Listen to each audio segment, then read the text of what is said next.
Tiklo ang isang babae na nag-issue ng tumalbog na tseke sa Quezon City. Ang halaga ng tseke higit 1 milyong piso.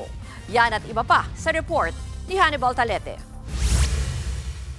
Natunton ng pulisya ang isang 35 anyos na babae na wanted sa kasong paglabag sa bouncing check law sa Quezon City. Nitong Mayo, nasampahan ng kaso ang akusado sa Pampanga. Nag-issue siya ng cheque na worth more than 1 million dun sa client nila, tapos yung cheque is tumalbog. Kaya sinampahan siya ng kaso nung complainant niya.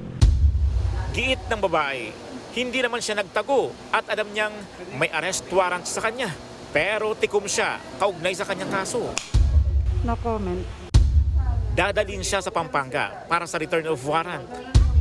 Wala nang kawala ang lalaking ito matapos arestuhin ng pulisya sa barangay Bagong Silangan. Ang 31 anyos na lalaki, wanted pala sa kasong robbery na nangyari pa noong 2013. Pero saan nilang pinasok yung bahay.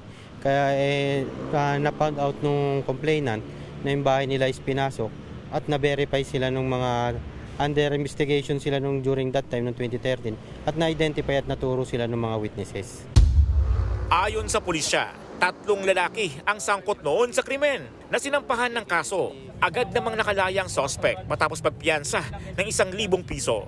Nagbabalita mula sa frontline, Hannibal Talete, News 5. Mga kapatid, Ruth Cabalco, para sa mabilis na pasada ng mga balitang dapat niyong malaman, mag-follow at mag-subscribe sa social media pages ng News 5.